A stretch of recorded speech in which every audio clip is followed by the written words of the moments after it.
Finally আমার দিদিদের বিদায় জানিয়ে আমরা রওনা দিয়ে দিলাম আগ্রার উদ্দেশ্যে। দিল্লি শহরের ভিড়ভাট্টাকে পেছনে ফেলে যমুনা এক্সপ্রেস ধরে হু হু করে এগিয়ে চললাম। কিন্তু একটু যেতে না যেতেই আমাদের ঘুম ঘুম পেয়ে গেল, তাই একটা চায়ের ব্রেক নিতেই হলো। কুসুম সরোবরে যাওয়ার পথে একটা হাইওয়ের ধারে একটা ধাবাতে নেমেছি। হ্যাঁ, আমরা আগ্রা যাওয়ার আগে মথুরাতে কুসুম সরোবর দেখব। আসলে একটু আগেই পেট ভরে লাঞ্চ করলাম, তার উপর আজকেই তো এসেছি ইউএসএ থেকে, আর ওখানে এখন মাঝরাত, তাই ঘুম পাওয়াটাই তো স্বাভাবিক। একটু চা খেলেই চাঙ্গা হয়ে যাব। এর আগের বার আমরা মথুরা বৃন্দাবন সব ঘুরেছি, তাই এবার শুধু কুসুম সরোবর ঘুরব।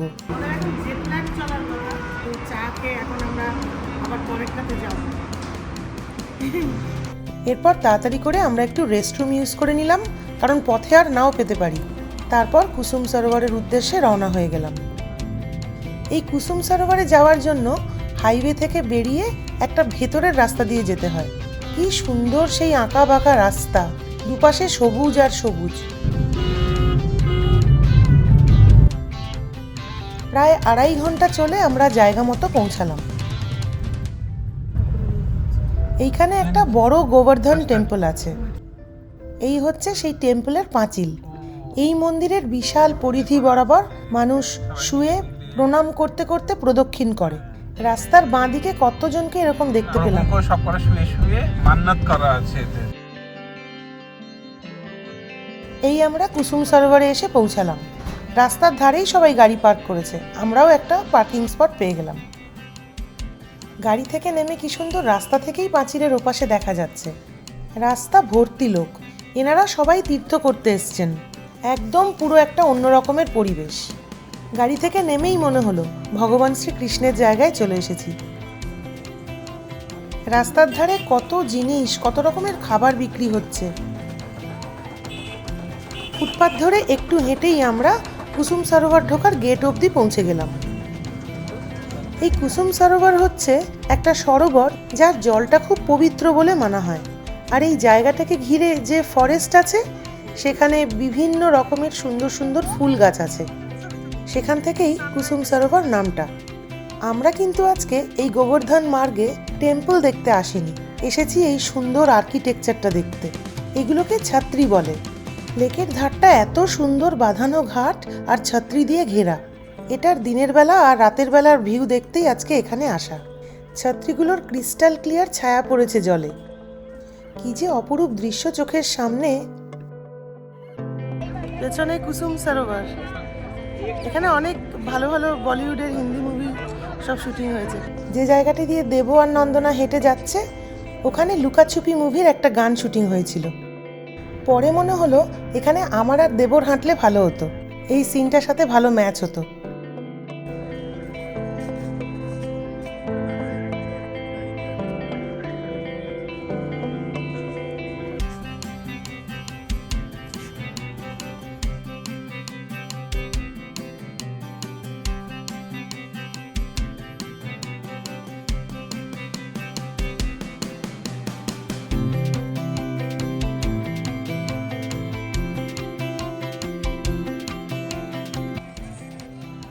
বলা হয় রাধা নাকি তার বান্ধবীদের সাথে এখানে ফুল তুলতে আসতেন আর লুকিয়ে লুকিয়ে শ্রীকৃষ্ণের সঙ্গে দেখা করতেন।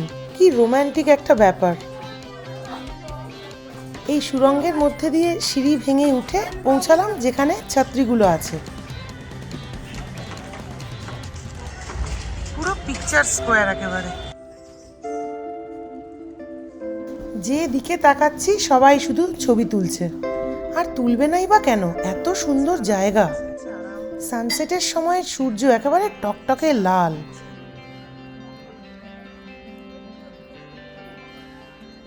এবারে আমরা একটু হেঁটে হেঁটে ছাত্রীগুলোকে এক্সপ্লোর করব। এইভাবেই পুরো জায়গাটা আমাদের দেখা হয়ে যাবে।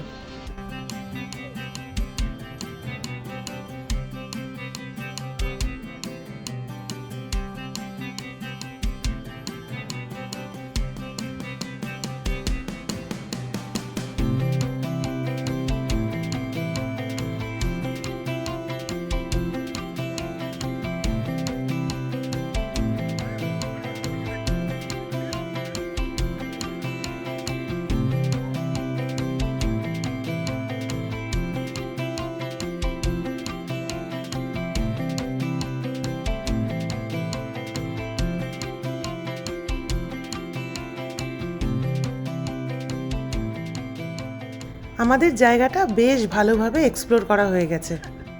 এবার যেটা না ভিডিও করে পারলাম না সেটা হচ্ছে অসংখ্য বাঁদর।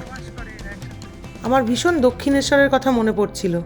মানে বাঁদরগুলো আর কি নিজেদের মধ্যে খেলছে, লাফালাফি করছে, মা বাবা বাচ্চা সপরিবারে খুব আনন্দে রয়েছে এরা, দেখতে খুবই ভালো লাগছিল। এখানে বেশ অনেকগুলো ম্যারেজের ফটোশ্যুট হচ্ছিল, এটা তার মধ্যে একটা। সানসেটের পরে এই ছাত্রী এরিয়াটার মধ্যে আর থাকা অ্যালাউড না, তাই আমরা সবাই বেরিয়ে যাচ্ছি। আমি নেমে যাওয়ার আগে লাস্ট একটা ভিডিও নিয়ে নিলাম নিচে দেবকে নিয়ে।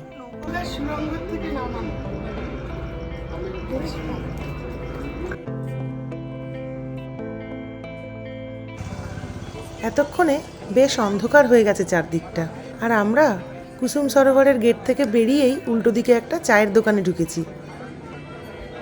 সন্ধে পড়ার সাথে সাথে একটু ঠান্ডা লাগছে, চা খেতে এসেছি। আবার তারপরে লাইট অন হবে এই টেম্পলের মধ্যে, খুব সুন্দর লাগে দেখতে লাইট অন হলে। তো ওই জন্য ওয়েট করছি, 15 মিনিট টাইম আছে, 6:15টায় লাইট অন হবে। এখন সন্ধ্যে 6টা বাজে, আর যতক্ষণ ওয়েট করছি একটুখানি চা খাবো। Thank you, this is the best. মাটির খুঁড়ি, অথচ কি সুন্দর আবার হাতল আছে ধরার জন্য। দারুণ চা। আমরা চা খাচ্ছি, আর এদিকে নন্দনার জন্য একটা নতুনত্ব ধরনের ম্যাগি অর্ডার করা হয়েছে। এই হচ্ছে ম্যাগি, দেখে একটু হোল্ড করো। এটা কি ম্যাগি? দেশের ম্যাগির ওপরে রয়েছে মাখন আর পনির। এটা পনির কেমন রে? ম্যাগিটা কি ম্যাগির মতনই খেতে? না, দেশের ম্যাগি অন্য রকমের হয়। আর এদিকে আমাদের অপেক্ষার অবসান ঘটেছে, কুসুম সরোবরে লাইট জ্বলে গেছে।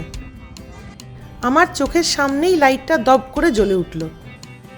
এইরকম একটা রূপ দেখে আমরা জাস্ট হতবাক।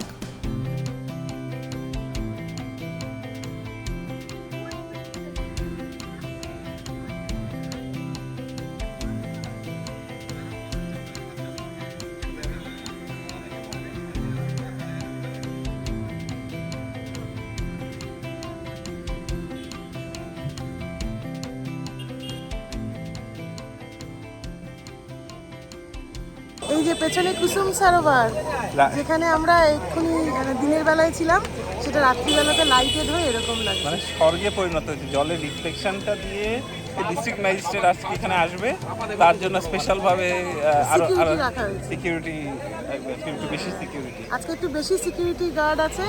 তাই জন্য আমরা আজকে ভেতরে আর চান্স নেব না, কারণ ঢুকলে আবার যদি বেরোতে না পারি আমাদের আবার আগ্রা যেতে হবে। আমরা বাইরে থেকেই দেখছি, আর মানে কিছু ডিফারেন্স নেই বাইরে থেকে দেখা আর ভেতর থেকে দেখা, কারণ আসলে এখন ছাত্রীর মধ্যে আর যেতে দেবে না, তাই রেলিংয়ের এপাশ থেকে দেখা আর ওপাশ থেকে দেখার মধ্যে কোনো ডিফারেন্স নেই। তুমি সেই বলে চা খাবে না?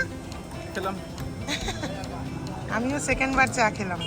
একদম মানে রাস্তার ওপাশে টেম্পলটা, আর এই পাশেই একদম দোকান, আর এপাশে আবার রেস্টরুমটারও আবার জাফরি জাফরি মতন দেওয়াল, খানদানি একেবারে, খুব পরিষ্কার পরিচ্ছন্ন একটা রেস্টরুম।